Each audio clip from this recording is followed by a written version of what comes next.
afternoon, everyone, and welcome to class. Today we're going to be covering Making the Big Ask in our Fundraising Essentials class. Last week, as you may remember, we were wrapping up our lessons on relationship management, where we ended with assessing the person's personality.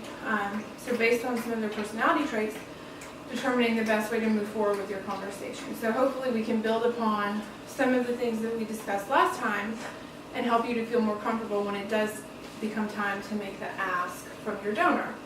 So I know that we're all working the world of fundraising, but I also know that sometimes broaching the subject of asking for a donation can be difficult once you've started to establish a relationship with your donor. So you may know that that donor has an affinity for your cause and for your organization.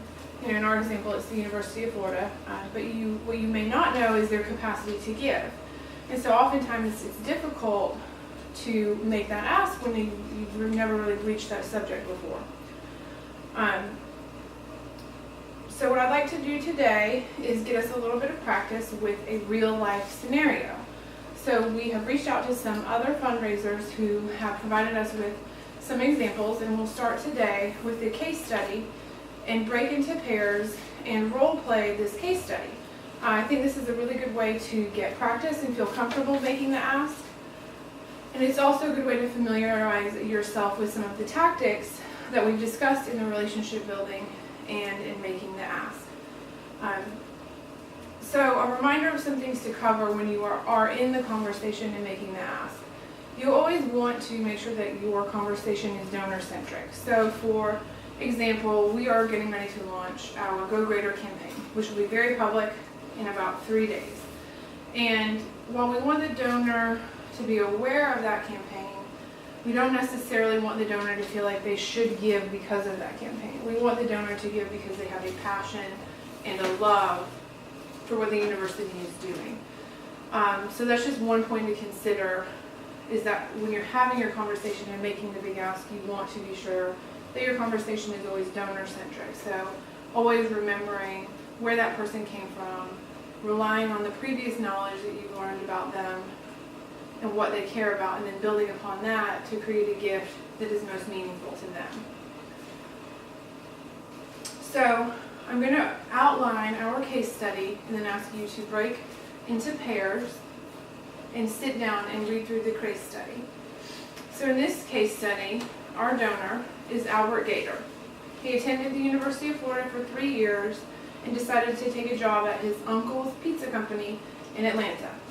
He now owns this pizza company and has opened his 3rd branch. So it sounds like things are going pretty well for him. He absolutely loves the Gators. He didn't graduate. He doesn't really advertise that, and he hasn't actually disclosed to you that he hasn't graduated. He just identifies himself as a Gator. In previous conversations, he shared with you that he loves coming to Gainesville for the football games, and that he's often thought about the idea of donating to be a Bull Gator. So in our world, you know that means that if you're toying around the idea of being a Bull Gator, that it's a $10,000 donation to the University Athletics. So that gives you just a little bit of a gauge of where his giving capacity is at. You also know that he grew up in a military family, and he feels very strongly, who moved around a lot as a kid, so he doesn't have an affinity to a certain town or area. He really cares about veterans and reaching out and helping. In his local community, he actually works on a homeless veterans coalition and donates time and money there. So you all have a copy of this case study, so feel free to review it. And now I'd like to break you into pairs and have you each go through, and then at the end of our sharing time, we're going to let each of you share something positive that your partner did in the big ask, along with what your outcome was. All right, does anyone not have a partner? All right, I will join you. I'm going to set the timer for 5 minutes.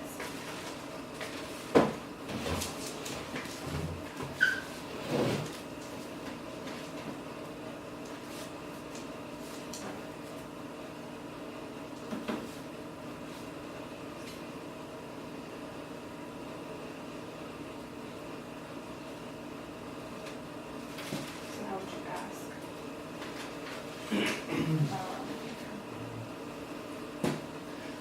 would it be appropriate to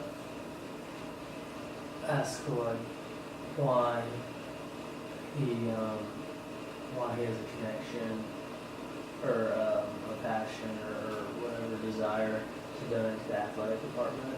Like, is that okay, or would you not even touch on that and just focus on his interest of supporting veterans and Well, military since youth? our role is for the university, the athletic association is different. Right. So if he supports, if he's a Bull Gator, then I don't want to go to university. So, Right. So you can certainly try to tie in something. One I should thing, be interested. one thing you could do that someone actually did was set up a scholarship for Gator athletes who weren't on full rise. Oh, like a supplemental? That's So interesting. that's a way that you can still support athletics, but you're really supporting the university. So then, like, for you, like the military youth, and like the 4-H, like you could tie it into it being like your money could help benefit military youth who are interested in being a part of 4-H. Right. And like, Or if you have, the way I structured it was, you have 4-Hers who grew up in military families who want to attend the university. also Yeah. specifically for Yeah, this is for military. UF scholarships. Not necessarily your 4-H stuff. Okay. I didn't know, like, if in the training, like, if you.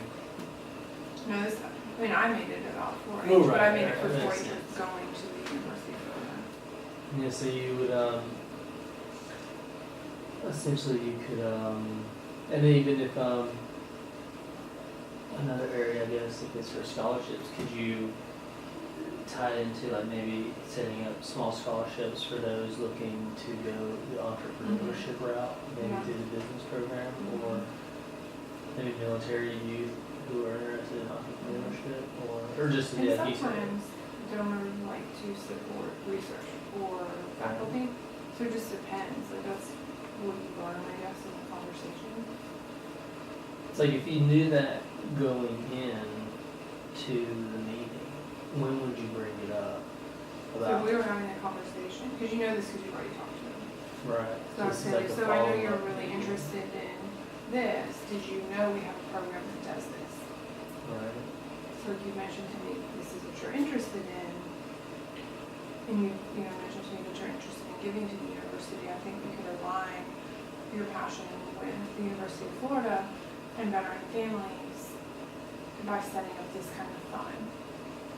And then you also could say, you know, I know you said your dad was a veteran, are you interested in setting up something in his honor? Yes. Um, Would it ever be appropriate, like if he's expressed interest in Bull Gator, like saying, you know, obviously you don't want to tell him what he should do, but I just say like your money would not necessarily be more valuable, but it would be more impactful. You don't say that type of stuff. I didn't know. You just should make sure that the Just donor like is athletics. aware that athletics is different. Mhm. None of the money that you donate to athletics goes into academic programming. We all love the Gators, we all love Gator football, but it's two separate Separate. organizations. We'll leave it at that. It's fair. So if I was gonna make an ask to Albert Yeah, so Gator. pretend I'm Albert Gator. Yeah. Okay. Albert, based on our previous conversations, it sounds like you have a strong desire to support veterans, military youth in some capacity that gives them opportunities they may not have been afforded before. So, in that case, would you be interested in donating money that we could build into a scholarship to support military youth who want to attend the University of Florida? We could even take it a step further with your entrepreneurial skills and say we could offer this scholarship for military youth who are interested in pursuing entrepreneurship. I like that idea. What kind of financial commitment is that?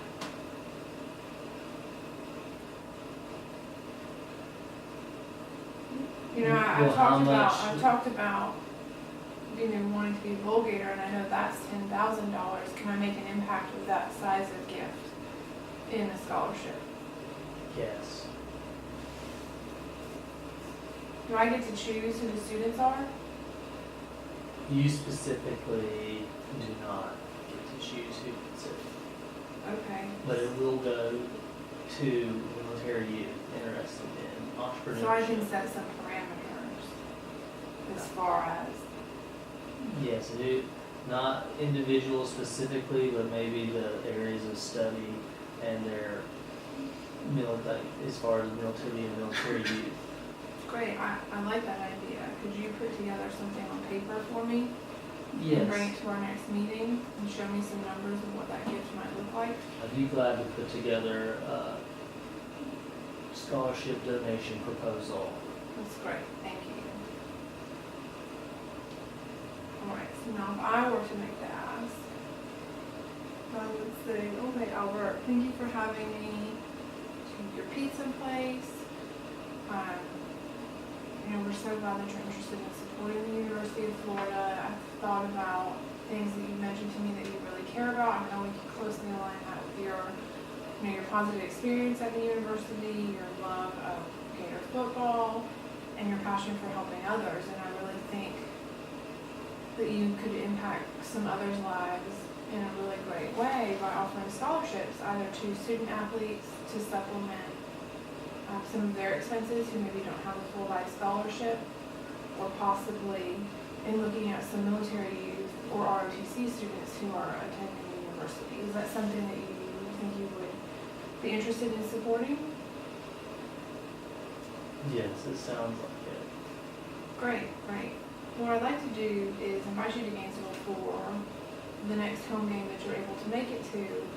And at that point, I'd like you to bring your family and your wife to come down to Gainesville, and we can get together before the game, and I can present a proposal to you, and possibly even have our department chair meet with you so that you can learn about some of the programs that are offered specifically for military youth. Sounds like a good time. All right, well, thank you. We'll look forward to seeing you soon. All right. Time's up. All right. Well, I hope that everyone enjoyed that exercise and felt hopefully not too awkward as they were making the ask of Mr. Albert Gager. I had the opportunity to sit down and join a group. So I will share the outcome that my partner and I worked through in this scenario. My partner picked up on the fact that Albert loved Gator football, and we didn't want his love for football to compete with his love for the university. So we were able to tie together a couple of ideas to see what maybe sparked his interest. My partner did a really great idea of remembering that the next step in the process is putting together a proposal. So he offered to put together the proposal for Mr. Gator and give him some formal numbers so that hopefully Mr. Gator could reach a final decision. Would my partner like to share anything about their conversation? Sure.